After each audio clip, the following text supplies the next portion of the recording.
외곽으로 다 이주시키면 어떨까요? 라는 근간이 나올 만한 고분을 먼저 발굴하지, 이런 작은 고분군들 발굴을 하느냐. 예, 안녕하십니까. 국립경주문화유산연구소에서 금천리 고분군 발굴 조사를 담당하고 있는 특별연구원 조성원이라고 합니다. 예, 반갑습니다. 그동안 국립경주문화유산연구소 SNS에 금천리 고분군 발굴 조사에 대해서 아마 많은 궁금증을 가지고 질문을 올려주시는 것 같은데, 거기에 대한 답변을 오늘 조금 드리도록 하겠습니다.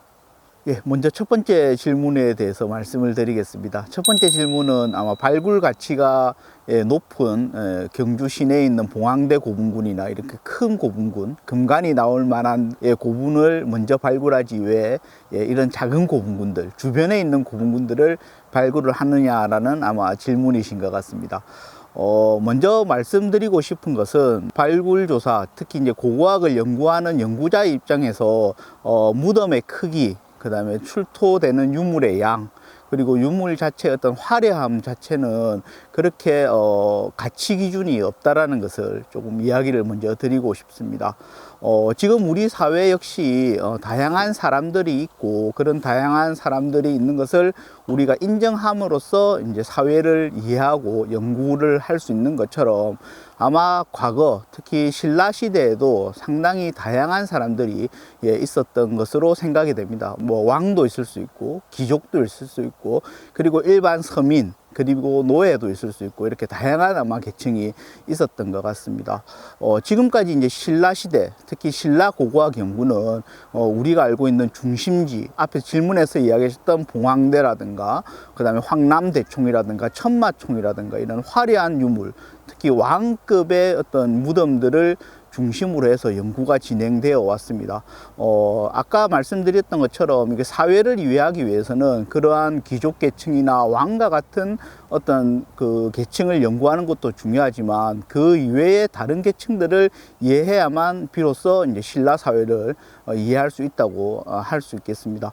그렇기 때문에 이 금천리 고분군은 신라 외곽에 있는 고분군이긴 하지만, 당시 신라 사회가 어떻게 구성되어 있고 어떠한 시스템으로 움직이고 있었던가를 보여줄 수 있는 중요한 유적이 되겠습니다. 그래서 저희가 금천리 고분군 발굴 조사를 통해서 좀 더 풍부한 어떤 신라의 당시 모습들을 복원할 수 있지 않을까, 그러한 자료를 확보할 수 있지 않을까 생각을 하고 있습니다. 두 번째 질문은 아마 지금 현재 저희가 조사하고 있는 모습을 보시고 관심이 많으신 분이 올리신 것 같습니다만, 어떤 유물들이 나왔느냐, 유물이 많이 나왔느냐, 아마 이러한 질문이신 것 같습니다. 금천리 고분군 조사는 크게 두 가지 파트로 지금 나눠져 있습니다. 하나는 이제 분포조사, 하나는 대형분 조사가 되겠습니다. 먼저 분포조사는 말 그대로 무덤이 어떻게 남아 있는가라는 것들을 확인하는 것으로, 발굴조사와는 조금 성격이 다릅니다. 그래서 실제로 지금 현재 50세기의 무덤들이 있지만, 그 사이사이에 평평한 곳에도 무덤의 봉토가 사라진 것들이 있기 때문에, 그러한 것들이 얼마나 남아 있는지 정도만 확인하는 조사가 진행이 되고 있습니다. 또 하나는 이제 대형분 조사가 되겠습니다. 저희가 이제 42호분이라는 금천리 고분군에서 가장 큰 고분군들 중에 하나인 무덤을 전면 발굴 조사를 하게 되어 있습니다. 그런데 이러한 전면 조사를 하기 위해서는 상당히 많은 시설들이 필요합니다. 대표적인 예를 들어서 저희 소에서 이제 발굴 조사한 쪽샘 44호분처럼 이 우천이라든가 여러 가지 조건을 견디면서 항시 발굴할 수 있는 발굴관 같은 것들을 만들어야 되는 경우가 있고, 저희 금천리 고분군도 그러한 것들을 준비를 하고 있습니다. 설비를 하기 위해서는 고분군 주변에 땅을 파거나 아니면 기둥을 박아 넣거나 하는 그러한 작업들이 있어야 되고, 그러한 작업들이 주변에 있는 다른 무덤들을 또 해칠 수 있기 때문에, 그에 앞서서 현재는 42호분 주변의 분포 조사를 시행을 하고 있습니다. 그래서 많은 유물이 아직까지는 출토되지 않고 있습니다만, 과거의 경작이라든가 여러 가지 어떤 행위에 의해서 파괴된 무덤들이 일부 확인되면서 그 그것과 관련된 유물들이 소량 확인이 되고 있습니다. 아마 앞으로 발굴 조사가 본격적으로 진행이 되면 지금까지 우리가 몰랐던 금천리 고문군의 어떤 화려한 모습들이 유물로서 밝혀지지 않을까 생각하고 있습니다. 경주 시내에는 신라의 수도답게 왕과 귀족들의 무덤들이 상당히 많이 분포를 하고 있습니다.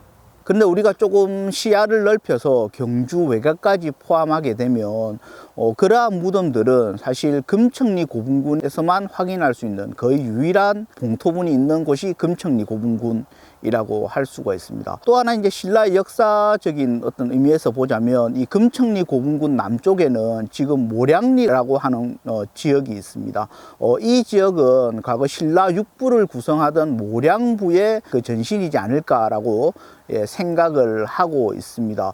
즉 다시 말하면 아마 이 모량부와 그 모량부에 살았던 귀족들 그리고 그 구성원들이 묻혔던 무덤이 바로 이 금천리 고분군이라고 추정을 할 수가 있겠습니다. 그렇기 때문에 이 금천리 고분군의 발굴 조사라는 것은 단순히 고고학적인 발견뿐만 아니라 역사적으로 신라의 어떤 사회 구성이라든가 신라의 사회 운영 시스템 같은 여러 가지 것들을 밝힐 수 있는 중요한 발굴 조사가 되지 않을까 생각을 하고 있습니다. 앞으로도 금천리 고분군에 많은 관심을 부탁드리겠습니다. 안녕하세요. 저는 국립경주문화유산연구소 학예연구사 정인태라고 합니다. 제가 서 있는 이곳이 바로 쪽샘 유적 발굴관입니다. 이 발굴관은 2014년부터 2023년까지 10년간 쪽샘 44호분 신라 공주묘를 발굴했던 장소입니다. 지금은 이 발굴 조사가 다 끝나서 조사하는 과정을 보실 수는 없습니다. 그러나 2024년 12월부터는 이 발굴 조사를 한 내용과 함께 토목, 건축, 또 유기물 분석 등 다양한 연구를 바탕으로 신라의 독특한 무덤 구조라고 알려진 이 돌무지 덧널 무덤을 다시 축조해보는 실험을 진행을 하고 있습니다. 쪽샘 유적 발굴관의 운영 시간에 맞춰서 오시면 이 2층에서 지금 하고 있는 실험 과정을 언제든지 보실 수 있고요. 또 간단한 해설도 같이 들으실 수 있습니다. 또 2층 관람 공간에는 여러 패널도 있고요. 그리고 또 하나 이 말다래를 비롯한 이 중요한 출토 유물을 저희가 재현품을 만들어 봤는데요. 그 재현품도 직접 여기서 보실 수 있습니다. 이 말다래는 세계 최초로 발견된 이 비단벌레 날개로 이 꽃잎 모양을 만든 말다래로서 굉장히 흥미로운 유물이 되겠습니다. 쪽샘 유적 발굴관 관련 영상에 이 질문들이 많이 주셨던데요. 왜 인골이 이렇게 나오지 않았는지, 이게 다 삭아서 없어진 건지, 또 신발이나 옷도 이렇게 나오지 않는 것 같은데 이게 섬유라서 다 삭아서 없어진 건지, 또 머리에 썼다는 걸로 추정되는 관도 부식이 된 거냐고 이렇게 질문을 많이 주셨는데요. 네, 지금 보시는 이 쪽샘 44호분에서는 인골, 즉 이제 사람의 두개골편하고 머리카락 일부가 출토되기는 했습니다. 다만 이게 1550년 가까이 묻혀 있었기 때문에 시신 대부분은 부패해서 남아있지 않습니다. 쪽샘 44호분 이외에 무덤 발굴 조사에서는 이 덜어 인골이 출토되는 경우도 있는데요. 물에 잠겨서 부패지지 않는 환경일 경우에는 인골이 보다 더 잘 남아있는 사례가 있지만 대체적으로는 이 인골, 즉 유기물은 썩어서 잘 남아있지 않는 게 현실입니다. 또 이 미라와 같이 시신을 인위적으로 방부 처리한 경우에도 인골이 남아있는 경우가 있습니다. 고대 무덤 중에 인골이 잘 남아있는 사례는 창녕 송현동 고분군에서 출토된 송현이가 있으니 참고해 보시면 좋을 것 같습니다. 네, 그리고 또 여러 질문 중에 묘지석이 안 나오는데 어떻게 저게 신라인의 무덤인 걸 알지? 또 묘지명은 왜 하나도 안 나오지? 이런 질문들도 있었는데요. 우선 한반도의 고대 무덤 중에 묘지석, 즉 누구의 무덤인지 적혀 있는 무덤은 공주 무령왕릉뿐입니다.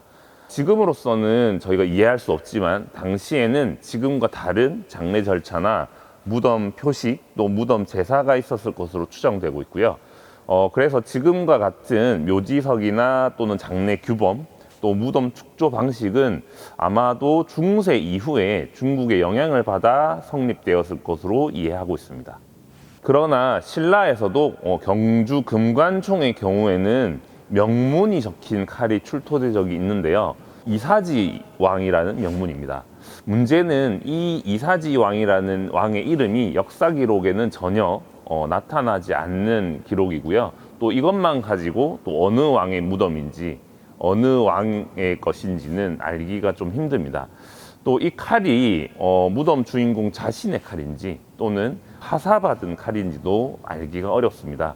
또 역사 기록에는 위치가 기록되어 있는 왕릉도 있지만 지금의 무덤처럼 주소가 적혀 있다든지 그렇지 않기 때문에 정확한 위치를 특정하기가 매우 어렵습니다. 그래서 발굴 조사를 통해서 출토되는 유물과 무덤의 구조, 또 형태, 축조 기법 등을 근거로 시대나 국가 그리고 피장자를 유추할 수 있는 겁니다. 얼마 전에 조사가 끝난 지금 보시는 여기 쪽셈 44호분의 경우는 여러 역사 기록을 통해 확실히 알 수 있는 4에서 6세기 신라의 왕이나 왕족 또 귀족이 묻혀 있는 대릉원 일원에 위치하고 있고요. 또 신라 무덤 중에서도 규모나 무덤 구조, 출토 유물을 통해 왕릉으로 거의 보는 데는 이견이 없는 황남대총, 천마총과 동일한 구조를 가지고 있고 또 돌절구 공이라든지 바둑돌 등 이 희귀한 유물이 44호분에서도 많이 출토되었습니다. 특히 무려 400여 마리의 비단벌레로 장식한 이 화려한 말다래를 통해서 이곳이 5세기 후반 공주의 무덤으로 저희가 보고 있습니다. 또 쪽셈 44호분 이외의 무덤에서 인골이 잘 남아있는 경우에도 DNA 분석을 통해 성별이나 나이, 무덤 조성 시기 등도 알아낼 수 있는 방법이 있습니다. 쪽셈 유적 발굴관은 이 대릉원 동편에 있고요. 2024년 12월부터 올해 2025년 12월 말까지 휴관일은 매주 수요일이고 또 설, 추석, 연휴입니다. 이 날을 제외하고는 언제든지 오셔서 보실 수 있는데요. 쪽셈 유적 발굴관 운영 시간은 오전 10시부터 오후 5시까지이며 12시부터 1시는 점심시간이니 많은 분들의 방문 부탁드립니다. 네, 현장 개방 행사나 이 참여 프로그램에 대해서도 여러 질문을 많이 주셨는데요. 경주 대릉원 일원 쪽셈 유적은 그 신라의 왕족, 귀족이 묻혀있는 공동묘지입니다. 국립경주문화유산연구소는 2007년부터 무덤의 위치, 또 수량, 규모, 형태 등을 확인하는 분포 조사를 계속적으로 실시를 하고 있고요. 또 수시로 저희가 조사 성과를 알리는 현장 설명회도 개최하고 있습니다. 분포 조사 또는 발굴 조사 현장 설명회는 조사 내용과 주요 성과 소개, 출토 유물 전시 해설 등으로 진행되며 발굴 조사를 담당하는 학예연구사가 직접 설명해 드릴 예정입니다. 매장유산 조사의 특성상 현장 설명 일정을 미리 정하여 알려드리기가 어렵고요. 국립경주문화유산연구소 홈페이지 및 인스타그램이나 유튜브 등 SNS를 통해 안내해 드릴 예정이오니 많은 참여 부탁드립니다. 네, 작년부터 대가야 고분의 발굴 조사도 실시한다고 이런 얘기도 많이 질문을 주셨습니다. 이 대가야 발굴 현장에 가서도 설명을 들을 수 있을지도 질문을 주셨는데요. 국립경주문화유산연구소에서는 지난 2024년부터 대가야 최고 지배계층의 공동묘역인 고령 지산동 고분군 발굴 조사를 실시하고 있습니다. 지산동 고분군은 약 720여 기의 봉토를 가진 무덤이 이 산 능선과 말단부에 위치하고 있고요. 자연과 어우러지는 경관이 매우 아름다운 가야를 대표하는 유적입니다. 이 고분군에서도 가장 큰 무덤인 5호분은 가야 무덤 중 최대급으로 조선시대 기록에 금리망릉으로 불릴 만큼 유명한 무덤입니다. 이 5호분의 봉토, 매장주체부, 순장곽에 대한 정밀 발굴 조사를 3에서 4년에 걸쳐 진행할 예정이고요. 상시적인 발굴 현장 공개 및 설명회, 또 발굴 체험 행사는 지금은 계획되어 있지 않지만 매년 봄, 가을에 고령군이 주최하는 대가야 축제 행사에 맞추어 발굴 현장을 공개하고 발굴 조사를 직접 담당하는 연구원이 유적 설명을 해주는 프로그램도 진행할 예정입니다. 또 단체 해설 등이 필요한 경우에는 사전 공문 접수를 통해 현장 설명을 들으실 수도 있습니다. 발굴 현장 관람에 대한 자세한 안내는 전화로 문의해 주시면 됩니다. 발굴 캠프 해당 전공 대학생만 참석 가능한가요? 조건이 있나요? 라는 질문도 주셨는데요. 경주 쪽샘 유적에서는 매년 대학생이 직접 참여하는 공동 발굴 조사 또는 발굴 캠프를 실시하고 있습니다. 먼저 연구소와 대학이 함께하는 공동 발굴 조사는 동국대학교 와이즈 캠퍼스 고고미술사학과 연구소가 협약을 맺어서 고고학 전공 수업의 일환으로 1학기에는 발굴 조사를, 2학기에는 발굴 조사에도 출토된 유물을 또 복원 실측하고 보고서 작성을 하는 고고학 실습을 함께 진행하고 있습니다. 이 프로그램은 동국대학교 고고미술사학과 수강생과 전공 학생 그리고 대학원생만을 대상으로 하고 있습니다. 또 매년 6에서 7월에 실시하는 여름 발굴 캠프는 국립문화유산연구원과 한국고고학회가 공동 주최하고 공통교육 실습을 한 후에 각 지방연구소의 발굴 현장에서 이 발굴 실습을 하는 프로그램입니다. 네, 발굴 캠프는 전국 대학의 고고학 관련 학과 학생들을 대상으로 진행되고 있고요. 세부적인 참가 자격 안내와 신청 그리고 선발은 한국고고학회에서 진행합니다. 참가 자격이 있는 학생들은 매년 4월경에 한국고고학회 홈페이지를 통해 선발 일정 및 방법을 안내받아 신청하시면 됩니다. 올해 국립경주문화유산연구소에서는 쪽샘 유적을 비롯해서 월성, 동궁과 월지 등 3개 유적에서 발굴 캠프가 진행될 예정입니다. 많은 학생의 참여 부탁드립니다. 네, 이제 마지막 질문인데요. 경주 주민들을 외곽으로 다 이주시키면 어떨까요? 라는 질문을 주셨습니다. 문화유산은 특정 시대, 특정 계층, 또 특정 지역에 국한되는 개념이 아니고 과거 우리 조상들이 남긴 모든 것을 문화유산이라고 할 수 있습니다. 따라서 이 문화유산은 현재 살고 있는 땅 그리고 우리의 발밑에 모두 묻혀 있다고 생각하시면 됩니다. 문화유산 조사나 보존을 하기 위해서 이주해야 한다면 우리가 살 수 있는 곳은 아마 거의 없을 것입니다. 이렇듯 문화유산의 보존 역시 현재 우리의 삶과 조화롭게 이루어져야 합니다. 또 문화유산의 조사와 보존만을 위한 논리로 개인의 재산을 침해한다면 누구라도 받아들이기 힘들 것입니다. 쪽샘 유적은 축구장 16개와 맞먹는 넓은 지역에 위치하고 있고요. 조선시대 후기부터 조성되어 온 유래 깊은 한 마을이 있었던 곳입니다. 이곳은 200년 넘게 신라 왕족, 귀족이 함께 썼던 공동묘지입니다. 무덤 바로 위에 집이 지어지는 바람에 문화유산 파괴가 지속적으로 이루어져 왔던 곳입니다. 어쩔 수 없이 이 쪽샘 마을의 주민들을 이주하면서 막대한 예산과 비용이 들게 되었습니다. 사실 무덤이 있는 곳인지 알게 된 것은 마을이 들어선 이후 한참 뒤에야 인식하게 되었으며 주민의 입장에서는 발굴 조사와 보존을 위해서 이 삶의 터전을 한순간에 잃게 되는 일인 것입니다. 따라서 조사가 이루어지는 과정, 또 조사의 성과 및 또 다시 주민들이 누릴 수 있을 것에 대해 지속적으로 주민들에게 알리고 이해를 구하는 일 또한 매우 중요한 일입니다. 이러한 과정 역시 우리의 위대한 문화유산 그 자체가 되는 것입니다. 오늘 이렇게 연구소 SNS 계정에 올라온 질문에 대해 답변을 해봤는데요. 여러분들께 국립경주문화유산연구소에 대해 더욱 자세히 설명드리는 시간이 된 것 같습니다. 앞으로도 궁금한 점 있으시면 댓글을 많이 달아주세요. 감사합니다.